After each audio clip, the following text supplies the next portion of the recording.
Current drought conditions in Colorado range from moderate to exceptional. But no matter what the conditions are in any given year, conserving water is always important, especially in our arid climate and as we face tremendous growth in the coming years. We'll look at conservation, water quality, and ensuring water supply for the future on this edition of Connected Colorado.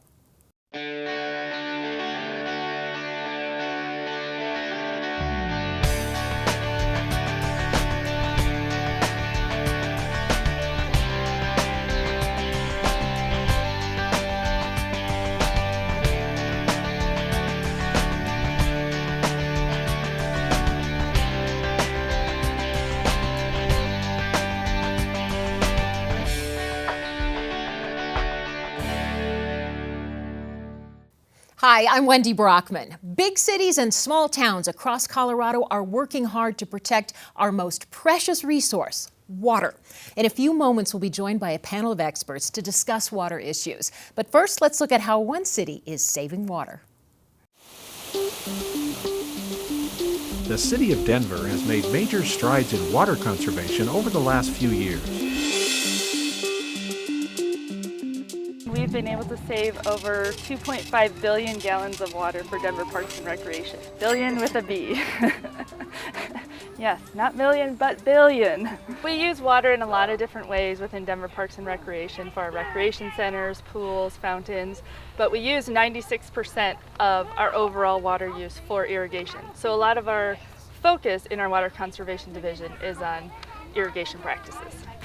Among the water-saving strategies used by Denver Parks and Recreation is upgrading old irrigation methods to a much more efficient central controlled irrigation system. When we manage our water systems more accurately, so when it rains and we are able to centrally control and shut off all of our irrigation systems, for every inch per acre that we save across all of our 3,000 irrigated acres, we save $150,000. With central control, the conversion to central control irrigation units, we anticipate at least a 15% overall water savings, and that's on the conservative side. Typically, we can see up to 20 or 30% water savings. Another conservation strategy is using more water-efficient native grasses and plant material. As we build new parks within Denver Parks and Recreation, we're also looking to make sure we have diverse landscapes. And when we are able to turn our sort of passive areas over to low water landscapes, that can easily save us 60 to 70% of what we would normally irrigate turf at. Central Park for Denver Parks and Recreation is considered one of our regional parks. It was built around 2008, and it's a really good example of how we're trying to blend the different landscape types within one park. The park is 80 acres in size, about 65 of it is irrigated, and only about 20 of those irrigated acres are actually bluegrass. The rest are native grasses, shrubs, low water trees. We have a xeriscape garden here. Some of the other things we're doing for water conservation is to work with Denver Water to convert our parks from potable water to recycled water. Since 2004, when we began making the switch, we've converted 30% of our park irrigated acreage over to recycled water. In drought years or in normal years, Denver strives for a balance between weather conditions, water conservation, and maintaining plant health. During drought years, Parks works closely with Denver Water. When we're in stage 1 drought, our water use consumption should be 10% less than what our normal consumption is. In a stage 2 drought, we're required to reduce our water consumption by 20% to 35%. In regular years, our priorities are to keep our parks looking as good as we can and still maintain our water budgets. In drought years, we have a focus on long-lived plant materials such as trees and plant materials that would be difficult to replace that take a long time to grow. Another focus that we have is on athletic fields and those areas that are highly used by children and the public so that the parks can still be utilized during a time of drought. With these and many other water conservation methods, Denver Parks and Recreation is committed to saving water while maintaining our beautiful city parklands for now and into the future. our newest parks built out at Stapleton, Lowry, our parks out in Green Valley Ranch and Parkfield, all use the same techniques of trying to use only turf in the high activity use areas. I think the public's been very responsive to us changing the look of our plant palettes. I think in part because they recognize water as a precious resource within Colorado. And now joining me to discuss this most precious resource are Jim Lockhead, CEO and manager of Denver Water. Welcome.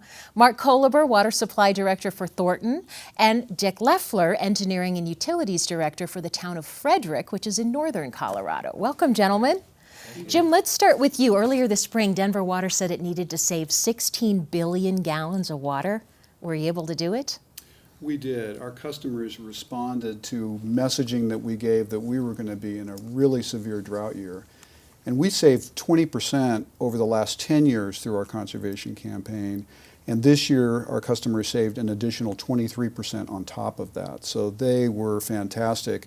And even though we've lifted our restrictions and we've gone from 2-day-a-week watering to 3-day-a-week, they're still saving water. Our demand continues to be down, so they're doing a great job. How are they doing it? It's behavioral change. It's continued messaging that we give to our customers about water being a valuable resource and what they can do to save money and still have great landscapes with less water. Creative. Yeah. Mark, Thornton has also eased its watering restrictions, but you still have a very aggressive water conservation plan. Tell us about that. Sure, and I think it's important to distinguish between drought restrictions and water conservation plans as well, because drought restrictions are short-term, put in place to really address a short-term need. Water conservation, as Jim says, is a long-term behavioral change effort, and we provide incentives for our residents to save water, such as having a rebate for purchasing low-flow washing machines or something like that. And we give them tools to use as well to help them conserve water.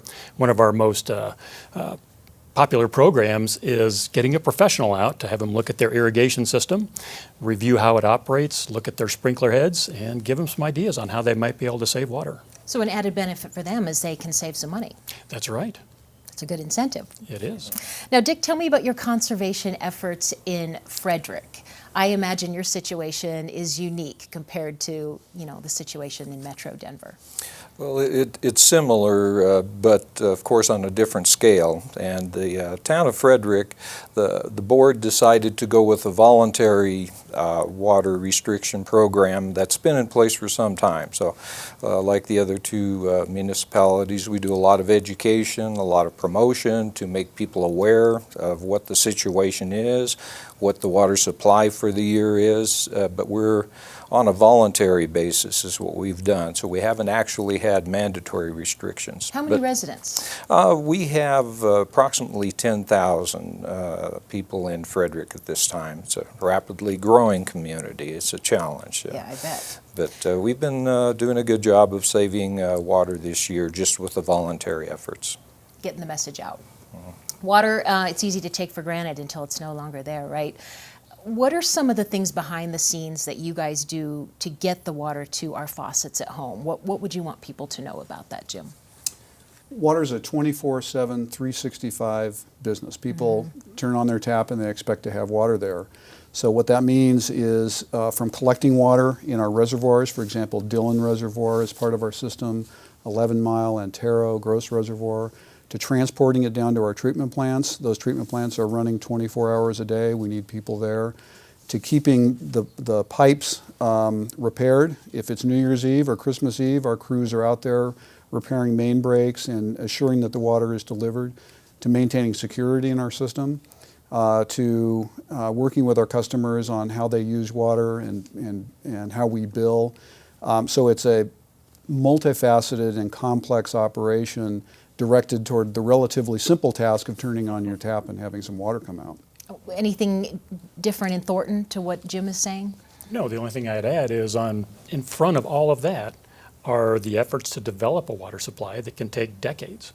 To bring just an idea forward, go through the process of water court, building the projects, design, construction, everything else. It takes decades before you can actually bring that water into the treatment plants.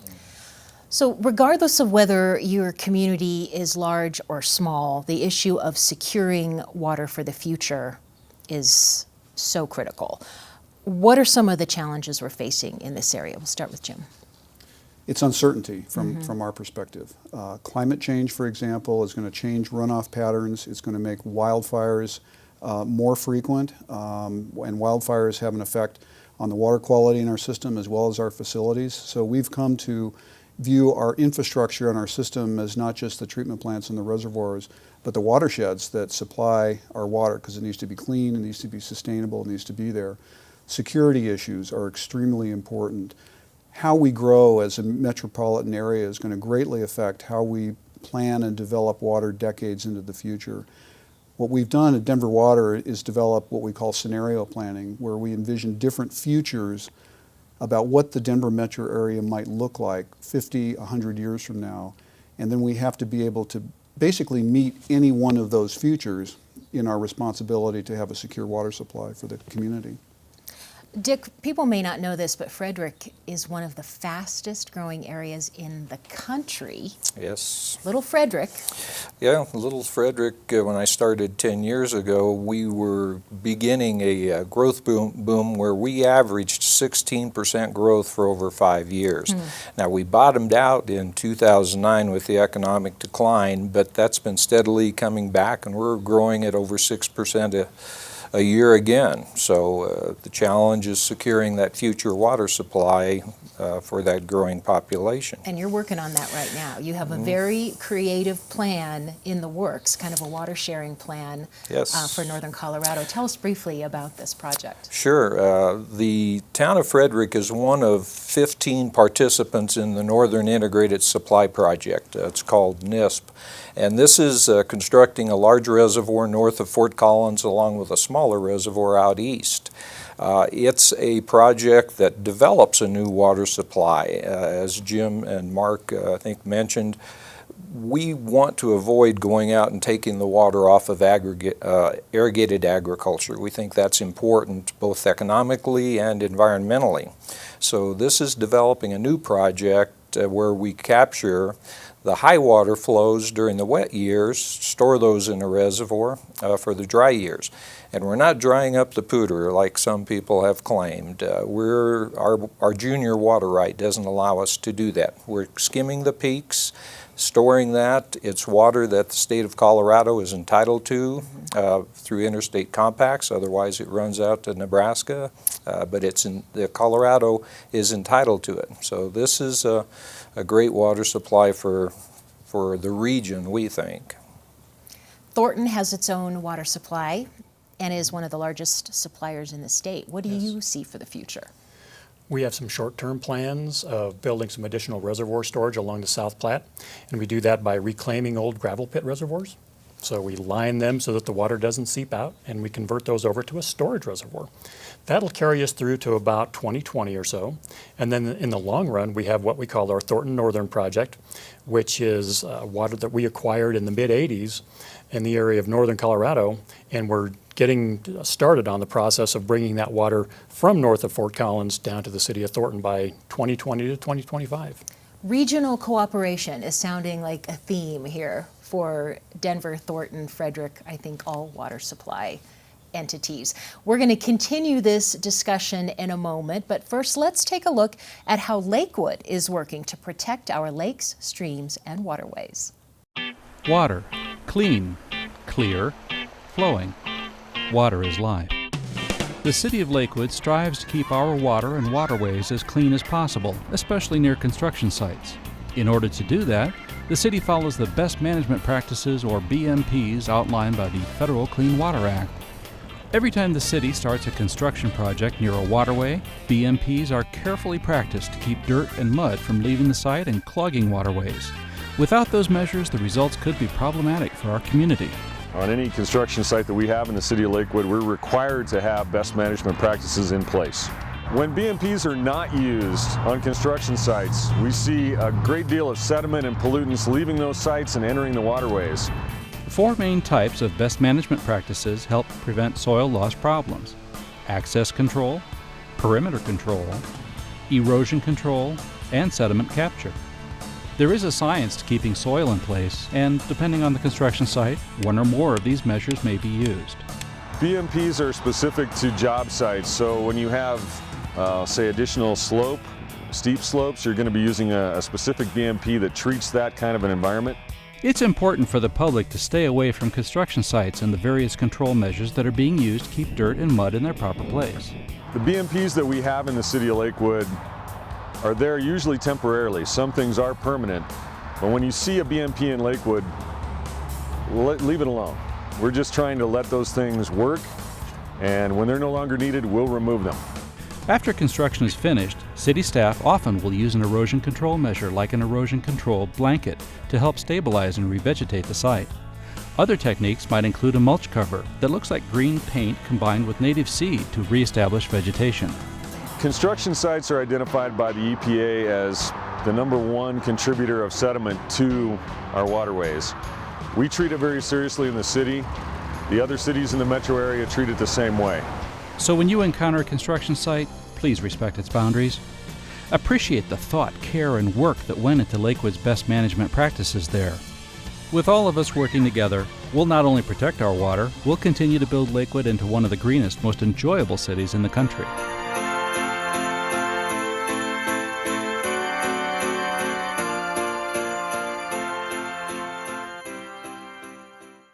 We'll learn more about what we can all do to keep our waterways clean coming up later. Right now, we're going to turn the discussion back over to Mark. What issues do you face in Thornton in terms of water quality? Going back to our earlier discussion, we talked about water supply development. A lot of the higher quality supplies have already been developed. And so for the metro region, a lot of what's left is the South Platte River. The South Platte River is impacted by the stormwater flows that you just saw in the City of Lakewood piece. It's also impacted by wastewater flows coming from wastewater treatment plants. To treat that kind of water, you have to implement advanced drinking water treatment processes. Those processes are expensive to construct, and they're really expensive to maintain and operate. That's what we're facing in the future. When we took a step back and looked at the region, we said, we've got people paying on one hand for the drinking water treatment. They're paying on another hand for the stormwater treatment before it goes into the river, and they're certainly paying for wastewater treatment before that water is discharged. You've got a lot of people paying resources into the process of cleaning up water, whether it's on the discharge side or the drinking water side. We were thinking that on a regional basis, why not look at what all these people are paying and see if there's a better way to use those resources to help the South Platte River, the discharge side and the drinking water side all together, kind of a regional approach to water quality on a holistic basis. And this is the same plan for Denver Water. We have, I would say, over 40 different entities within the Denver metro area that provide water service to residents of the Denver metro area. And obviously it makes sense for us to partner on a regional level and not be competing with each other for limited water supplies or having to treat the water quality of other entities. And a lot of that regionalism is working. For example, on the water quality side, the Highline Canal, which is an extraordinary recreational asset for the city and county of Denver and the region, is actually a ditch that's owned by Denver Water. We're not able to run water through that canal all the time, and the water that we run through it is lost to seepage. So we're in a partnership with Douglas County, Arapahoe County, Denver, a number of different entities to utilize the Highline Canal as a stormwater receptacle that would allow it to maintain the trees and the canopy and the recreational amenity, but also double as water treatment. We're working with Aurora and the South Metro area in Douglas County to bring sustainable waters to Douglas County. Currently that area is on non-tributary groundwater, which means that it's a limited, finite resource that's going to run out at some point. We're working together to bring a new water supply to that area. And then as we see future growth in the Denver metro area, the mayor has a vision for an aerotropolis and an airport city. We're going to need to work together with Adams County and other entities to develop sustainable water supplies for that additional growth. Jim, looking to the future, a big land use issue for the metropolitan area is density, as you call it. Mm-hmm. If we have more smaller, compact urban areas, it's obviously easier and to deliver water if you're not so spread out. It is. And the Denver metro area on a relative basis is really not very dense. We're not very urban as a metropolitan area. We can get a lot denser. And if you think about the values that make Colorado, Colorado, what attracts people to Colorado, it's the mountains, it's skiing, it's recreation, it's a healthy agricultural economy, and it's some great cities that we have. And if we're going to have those values maintained and be able to grow sustainably to a front range that in 50 years may be 5 million people, I think we really need to think seriously about how we can grow up instead of out. And that means coordinating water, transportation infrastructure like fast tracks, and development around that, transit-oriented development where people can bike and walk and use mass transit. It will save water. It will mean less costly energy and more efficient transportation, and an urban environment that promotes innovation, educational, cultural opportunities. That the benefits of higher density are just enormous, I think, for the Denver Front Range. Let's get some closing comments from each of you. Dick, let's start with you. How do you secure our water future while maintaining a commitment to the environment and having a healthy agricultural economy? Just some quick closing thoughts. Well, in the case of Frederick, the NISP project is an example of how we think this has to be done or should be done. It's developing the available water resources, capturing them in the wet years, capturing them in the spring runoff when climate changes impact the way water comes down. So it's developing the new water sources. It's working with the irrigated ag community. The NISP project, we're cooperating with 2 irrigation companies where we exchange water. We use the high quality mountain water first, and then we in turn provide a little more water than the irrigators used to have to help them out. So it's a cooperative effort. It's working together on a regional basis to stretch the water supplies as far as we can. Some closing thoughts from you, Mark? Kind of parallel to what Dick said. I think the first piece is really focus on conservation, get as much out of your existing water supplies as you can. Push the limits of what you can really use your existing supplies for. And then you go out and you look for new supplies. And as we've mentioned before, there aren't really all that many options. It's either a new supply from the western slope or it's water coming out of the agricultural system. The City of Thornton's project is bringing water out of the agricultural system. The City Council had a vision back in 1985, acquired those water rights, and has been working on that project since then. And I think that's where we're going in the future, and the City of Thornton is in good shape because of that. Jim, a lot of pieces to the puzzle. There are. To me, the big key, again, is regional partnerships and growing more densely. If we have a future of sprawl up and down the Front Range, it's not going to be a sustainable future from a water standpoint. A sustainable future means maximizing the use of water that we have today.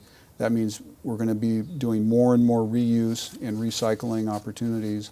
And it also means minimizing our water footprint in the state, whether it's additional supplies from the West Slope or working with the agricultural community to partner to maintain a healthy agricultural economy.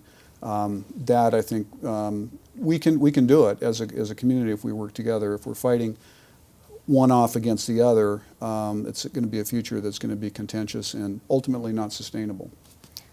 Our thanks to all 3 of you guys for being here today. Appreciate the discussion. Jim Lockhead, Mark Kohleber, and Dick Leffler. Thank you so much, guys. Earlier, we looked at one aspect of keeping our rivers and streams clean. Well, let's now look at what Greenwood Village is doing to help protect our waterways and what you can do to help.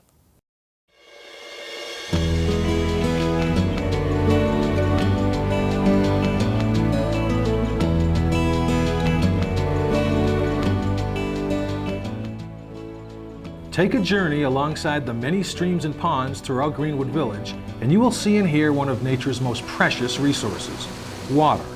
In its purest form, water is vital to creating and maintaining life by supplying nourishment to animals, vegetation, and people.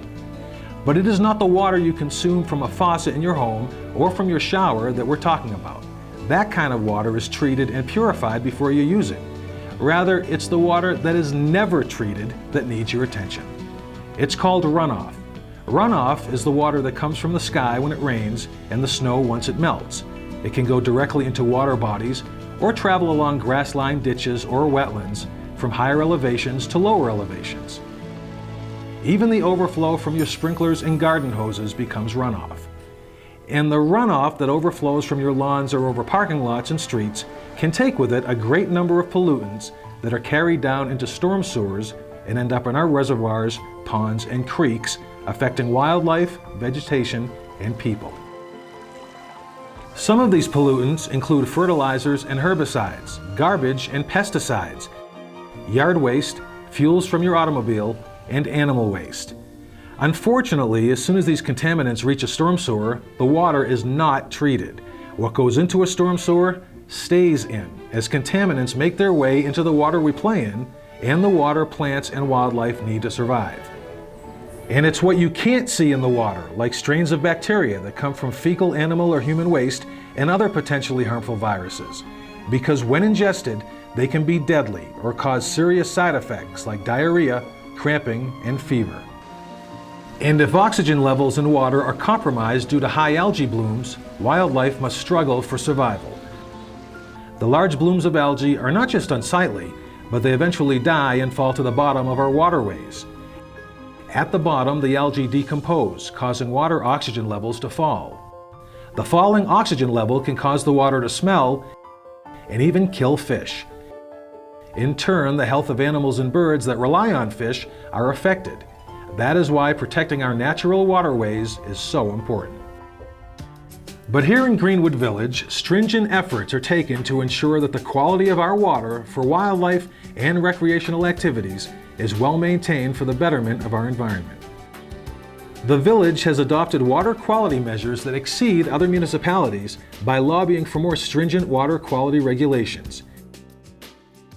Due to the village's efforts, the water that flows into neighboring Cherry Creek Reservoir is now better protected because the village works with several agencies and organizations to address the water quality.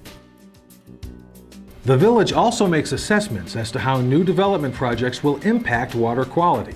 Construction sites are required to install runoff control methods such as the placement of silt fencing, erosion blankets, and inlet protection to greatly reduce soil and waste that could flow down streets and into our storm sewers. And capital improvement projects like Greenwood Gulch, Cayley Pond, and Horseshoe Pond help protect water quality by naturally filtering out pollutants. Other visible pollutants, such as trash, are cleared out of the storm sewers by the village. Weather permitting, weekly street sweeping also helps to maintain our roads to keep pollutants from running down into the storm sewers and impacting water quality.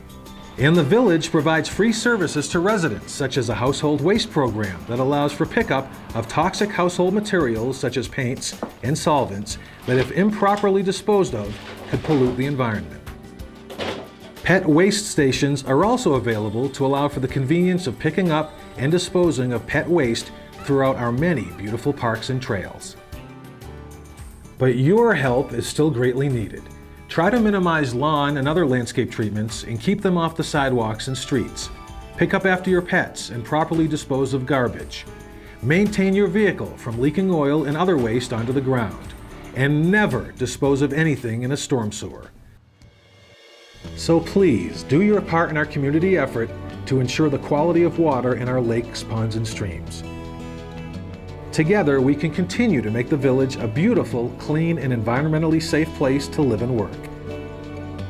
For additional information or to report any illegal dumping, call the Greenwood Village Public Works Department at 303-708-6100 during normal business hours. After hours, please call 911. You can also visit the village's website at greenwoodvillage.com for more information on water quality. This message has been brought to you by Greenwood Village. Thank you for joining us. Please check with your local municipality or water department to learn more about what you can do to conserve water in your area and keep our natural waterways clean. We'll see you next time on Connected Colorado.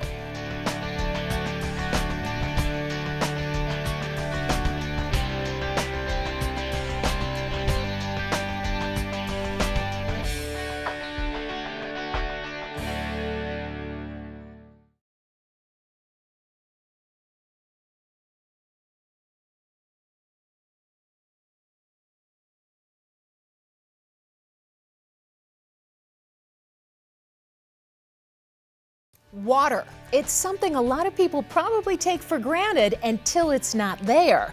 But what really goes into getting water into your faucet? And how can we ensure we've got a safe, clean water supply as our state expects huge growth in the coming years? We'll look at water conservation and quality and ensuring water supplies for the future on Connected Colorado, Thursdays at 8.